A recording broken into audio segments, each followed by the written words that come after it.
Hello, this is Frank Wilczek. I'm going to discuss three things with you tonight. One is the beautiful question that my book, A Beautiful Question, addresses. So I'll discuss the question itself and the answer to it. Then I'll discuss briefly, but I think in a meaningful way, one scientific issue that arises out of the book, having to do with the nature of color perception and its connection with the concept of additional dimensions.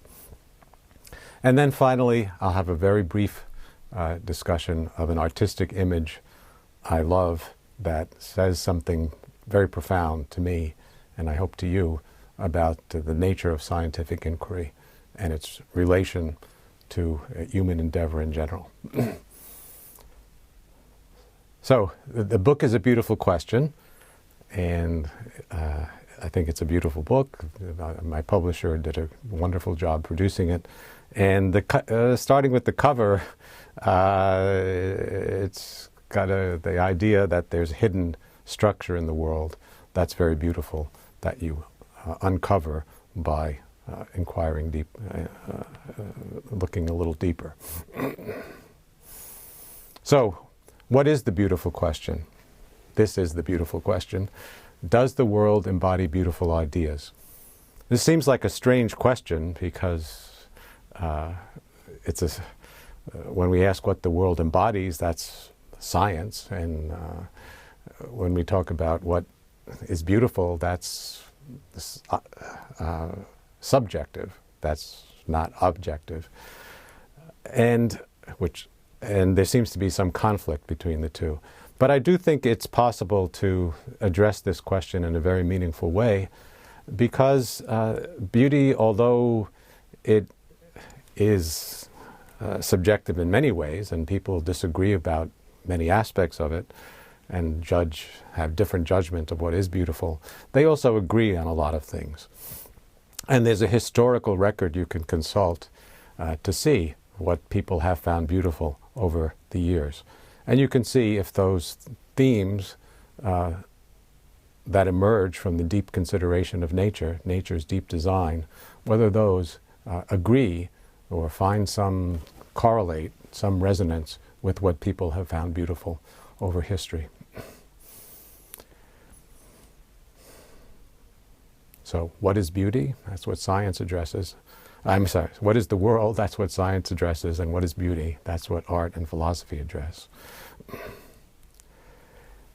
If I was asked what are the two or deepest themes that emerge from our deep understanding of the world, I'd say that you can articulate without equations, in a way that people can understand, that a way that's broadly meaningful to everyone. I'd say that there are two. There are two themes that emerge with tremendous clarity and force from our deepest understanding of the world, especially as it's culminated over the course of the 20th century.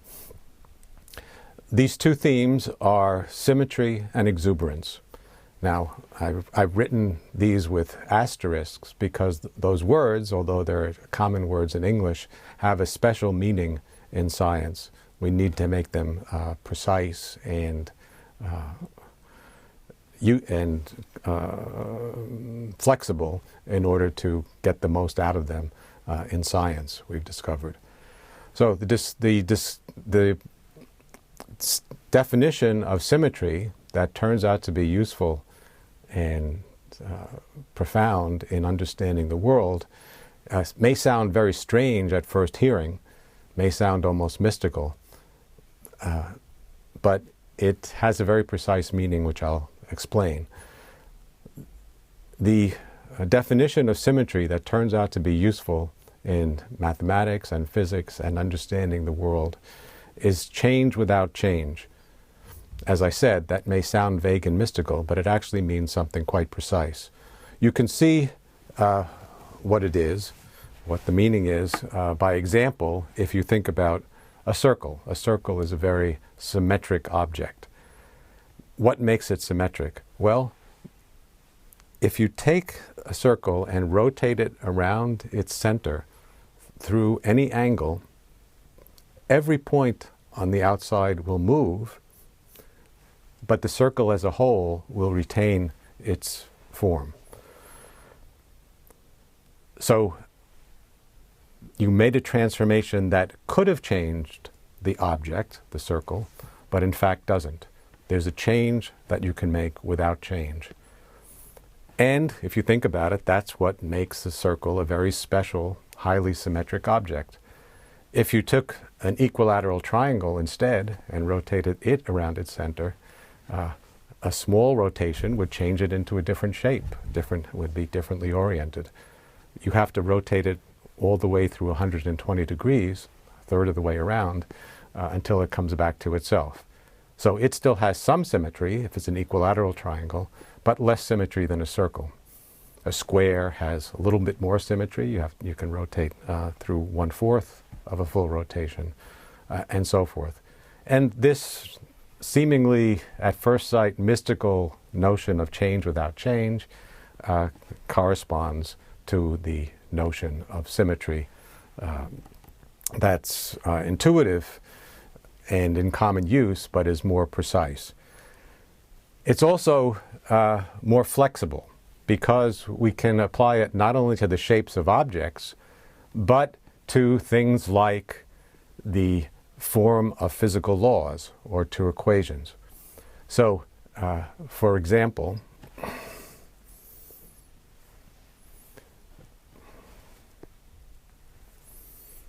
the fact that the laws of physics are always the same, that we can apply them at all times and in the same way, is a symmetry. It says you can restart your clocks at any time and without changing the nature of the laws, without changing the form of how things develop as time changes. Similarly, the idea that the laws are the same everywhere in the universe is a statement of symmetry. It's that you can change your position in space without changing the laws that govern the behavior you'll observe. Symmetry is a great theme, as I'll show you, as I'll exemplify in the world's art, especially in decorative art. And it also had an enormous revolutionary development that both spurred a renaissance, the Italian Renaissance in visual art, but also contributed to science in the development of perspective. And I'll discuss how perspective can be regarded as a symmetry.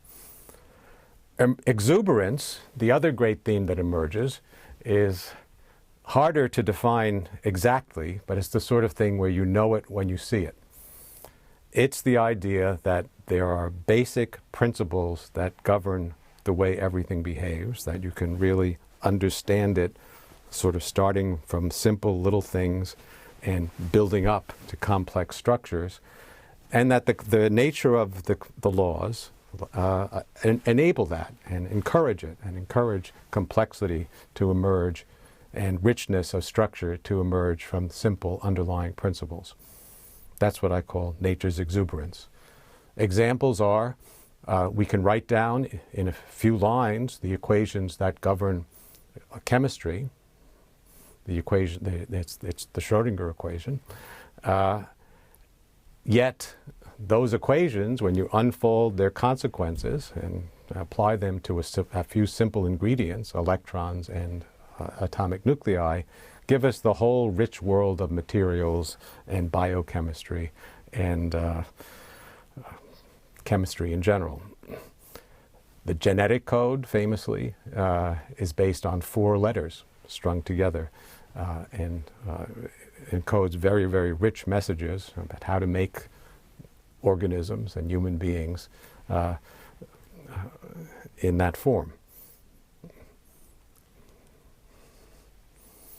I'll show you momentarily pictures that speak louder than words, in a sense, showing how emergent complexity comes from simple laws in the world of natural architecture. So let's move from the talk to examples. So I mentioned symmetry, and symmetry as an example of perspective. Perspective as an example of symmetry. What is perspective in the artistic sense? Perspective is the art and science, it is a science, of how to reproduce the actual look of things to an observer from a particular place on a two-dimensional canvas. The exact way you do that is subject to geometric laws. It's the laws of projective geometry that were discovered by Brunelleschi around the year 1410. This discovery, in a very short amount of time, powered a revolution in art. A few years later, you can see pictures like this one, this masterpiece of Perugino, which in many ways is an exercise in perspective. You see these grid lines showing the town square around, laid out in tiled by equal squares. Really, that's a thinly disguised exercise in perspective, right out of the perspective textbook. The way the shape and size of those tiles change is exactly what you would see if you were standing in the right place and looking down at a town square. On the canvas, those squares don't look equal at all. The exact way in which they get smaller with distance and the parallel lines converge off at infinity at the horizon is given by the laws of perspective. And you can see the joy with which Perugino exulted in his new capacity to depict the way things actually look. Although this is meant to be a religious picture, these people are obviously enjoying themselves. Obviously, in the background, you see those figures just ecstatic that they're being drawn the right size. What does that have to do with symmetry? Well, the idea of perspective is that there are many, many ways you could view the same scene, many, many different viewpoints, vantage points from which you could view the same scene, and yet the scene itself, the object in the scene, isn't changed. So you want to understand what it is about the different ways of looking at things that doesn't change as the perspective changes. Perspective is the science of, and the art of, making subjectivity objective by showing exactly how changing your viewpoint changes the look of things without changing the way things actually are. Exuberance in art and the exuberant use of symmetry is beautifully exemplified in many, many cultures in decorative art, but perhaps nowhere more than in mosque interiors. And here's one from the Iranian city of Shiraz, which is particularly magnificent. You see just an efflorescence of extraordinary color and pattern and beauty. It's made out of many, many small elements that are things like circles, equilateral triangles, squares, the kind of things we talked about before that have significant symmetry, but put together in patterns to make it interesting. And the fact that you can put it together, the fact that the symmetry necessary to change, or the symmetry that a circle has over here around its center is different from the symmetry that a circle over here has around its center. You rotate around different places. That's called local symmetry, is something that's becoming extremely important in 20th century physics. In fact, the fact that our equations allow us to make transformations independently in different places in time, and yet without changing the consequences of the equation, the symmetry of those physical laws is what allowed us to guess them and is their most remarkable property.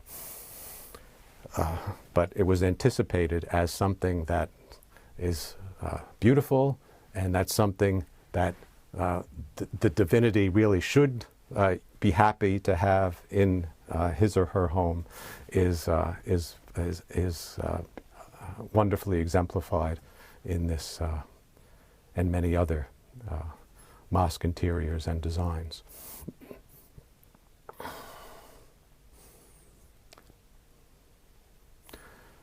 This is what I call natural architecture. This is a kind of symmetrical object. This is known as a Romanesque cauliflower, although it's not actually a cauliflower, it's actually a broccoli. Or maybe it's the other way around. I always forget this. I think maybe it's Romanesque broccoli, it's really a cauliflower. In any case, it's an extraordinary example of nature's exuberance and a kind of symmetry. The point is that you can magnify this image, okay, or home in on it, and the structure of it will look the same.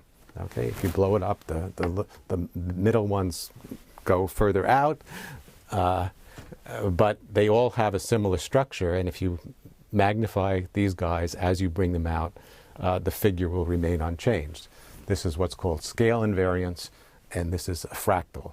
So it's an advanced mathematical concept that was only really appreciated in the late 20th century, and human artists have exploited it since to make designs and striking objects based on the mathematics of fractals. But here is nature, in fact, not one of nature's most intelligent creatures, anticipating that. How does something as stupid as a Romanesque broccoli know about fractals and know how to make such beautiful, exuberant patterns? Well, stupidity is actually the key.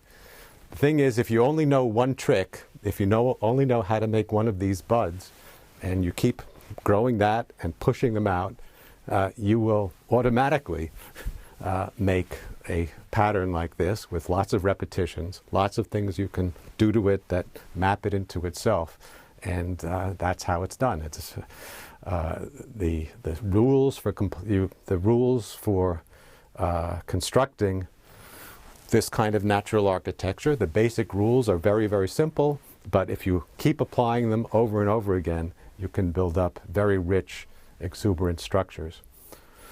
Similarly, trees. Trees are extremely unintelligent, but the one trick they know very well. They know how to grow things from branches, and you can keep doing it. This one, after a long time, gets thicker and grow and is related to this one, or actually in time, the tree just does things on smaller and smaller scales, and it applies the same rules, starting with small guys, letting them grow, they become big, then you start all over again with small ones that become big and branch out, and eventually you build the beautiful pattern of a tree that we're so familiar with, that's very intricate, that has this kind of exuberance and this kind of scale invariance again, that if you take a small part, well, that looks like a tree too, just a little tree.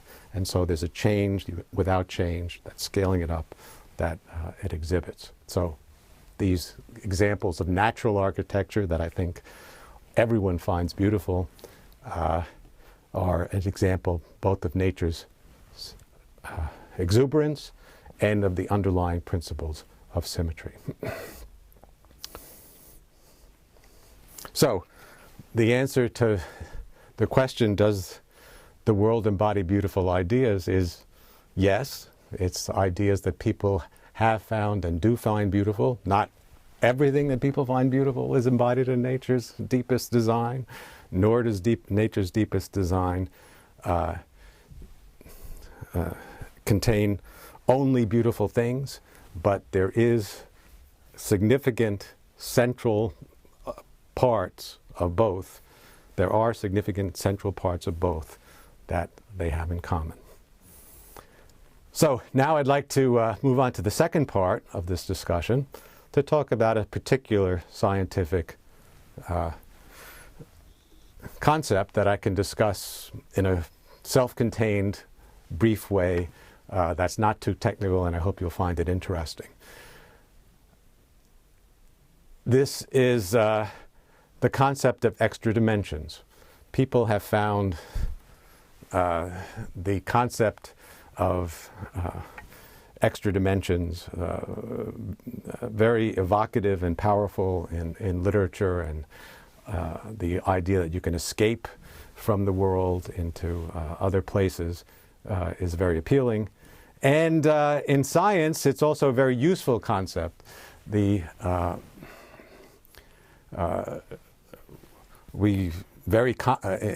our everyday work, we work with spaces of very high dimension. With just arrays of numbers define spaces of high dimension, and it's useful to think of space and time as being part of the same entity of space, a four-dimensional structure. In speculative theories of physics, we think maybe there are extra dimensions that are folded up and give rise to the deep structure of particles we see, and so forth. So we have many uses for the concept of extra dimensions. However, although they're attractive objects for fantasy and useful objects in an abstract way in scientific work, they seem like kind of remote from everyday experience and intuition. So wouldn't it be nice if we could actually experience extra dimensions? Right? You can think of the opposite. If there were some poor creature confined to flat land, to a two-dimensional space, that creature would be missing out on a lot. So, well, I want to show you that we can and we do. So, this is a picture of James Clerk Maxwell, one of the great heroes of theoretical physics. As a young man, this is in the early, maybe 1830 or so. In those days, it was quite a difficult process to take a photograph. It took long exposures. You had to sit there still for a long time. And so there are very few photographs from those days. And people thought very seriously about how they wanted to look and present themselves in such photos. So this is obviously how Maxwell wanted to present himself. And he looks dignified. He looks also like he's well dressed. He looks like he has he's conveying a character of kind of intelligence and maybe an impish hint of an impish smile. But the thing that's catches your eye, if you think about it, if you look at it a little more carefully, is this strange thing he's holding. Why is he holding this strange toy? Well, that toy is actually a powerful scientific instrument that Maxwell used to elucidate the nature of our perception of color. It's what he called a color top. And the principle of the thing is shown here. You see there are two rings with different colored papers.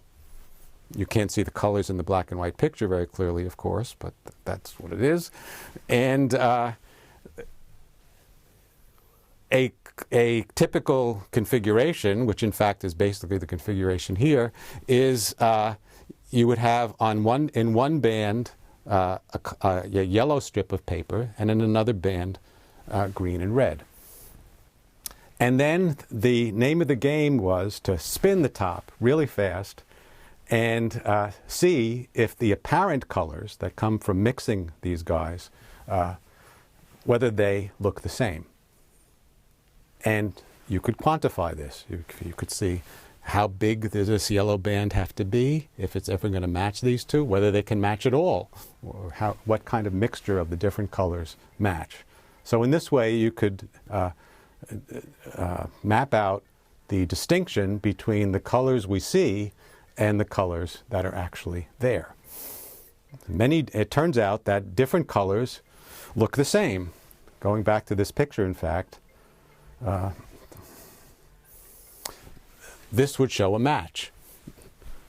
You can mix red and green in the right proportions, and they will look yellow, although physically, of course, they are very distinct.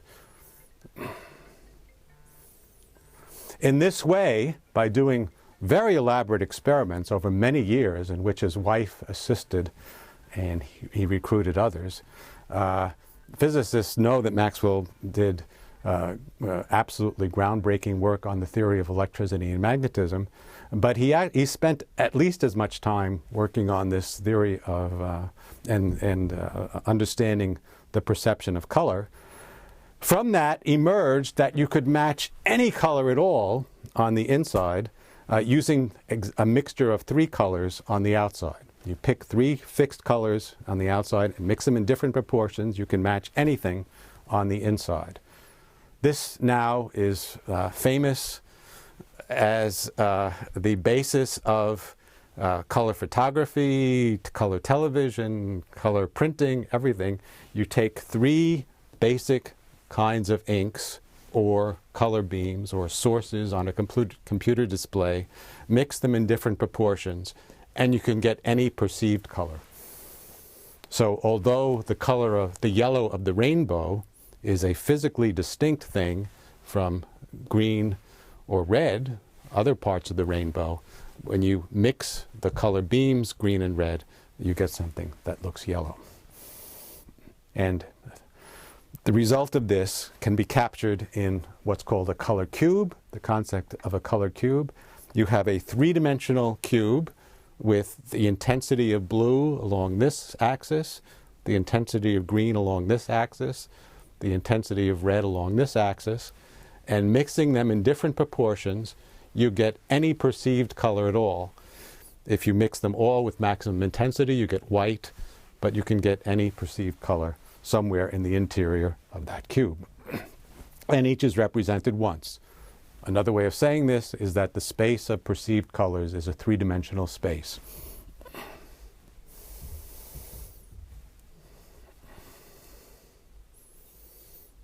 So, that's the color cube. Now, and the space of colors is a three-dimensional space. Now think of what you're seeing, or better yet, think of what you'd have to tell a computer if you want to tell it what to show on the screen. Well, what you have to do is at every point on the screen, for every picture element, you have to pick out a point on the color cube. So you have two dimensions of the screen, and then sitting on top of it, another space which is three-dimensional. In other words, you're seeing, when you look at a computer screen, you are experiencing a five-dimensional space. And if you wanted to tell a computer what to output, if you want to program a computer so that it's showing the right thing on the screen, what you want, you have to tell it at every point X and Y, and at every time T, how much red, how much green, and how much blue to output. Those are 6 numbers. In the internal representation, those 6 numbers all look like kind of the same thing. They're just 6 different numbers, positions, times, and 3 different intensities. So it looks like 5 things on the same footing, a 5-dimensional space, and one time you're seeing a 6-dimensional space-time. So the answer to the question is, what would it be like to experience extra dimensions, is you're looking at it. Artists have intuited and played with this idea of a color space. especially Monet and the Impressionists, did a lot of very striking work where they would just change the natural colors at different places in different ways to make things that are faithful in space, but in physical space, but rotated around in color space. So toying with the idea of rotating or distorting that color cube.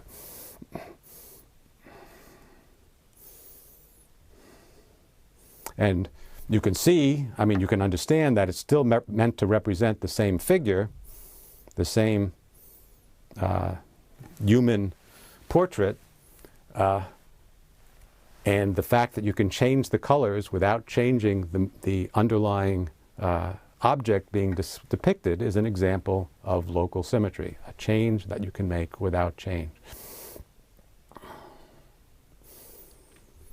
Okay, so finally, I'd like very briefly to share with you an image that I particularly love and that appears at the end of the book with it, that sort of brings together many of the themes about what the deep message of science is and what it means in human terms. This is a picture by Caravaggio. It's called The Incredulity of St. Thomas. Most of you probably are familiar with the story of St. Thomas. After the story goes, after the resurrection, Jesus walked the earth and appeared to different disciples, and some of them reported to Thomas, who was another of the disciples, that they had seen Jesus, but Thomas didn't believe it. He's now known as Doubting Thomas. He said, until I can touch the wounds and see the body, I won't believe it. Then, a few days later, Thomas got his chance, and Jesus said, "Thomas, you can touch, you can see me, and now you'll believe. Blessed are those who do not see and yet believe." Caravaggio has, I think, in this picture, a different message. You can see that Thomas is a happy man. He's really looking, so his doubts are resolved. But he's getting a more fulfilling experience than he would have had if he just believed it abstractly without insisting on actually seeing the evidence. And Jesus himself is being very patient here. He's allowing this rather invasive, intrusive inspection. To me, this is expressing the idea that nature, the divinity, whatever you like, welcomes our investigation. So the way I would phrase the message of this is, blessed are those who believe what they see. Okay. So thank you. I hope you've enjoyed this little discussion and brief recapitulation of some of the major themes in A Beautiful Question. Thank you.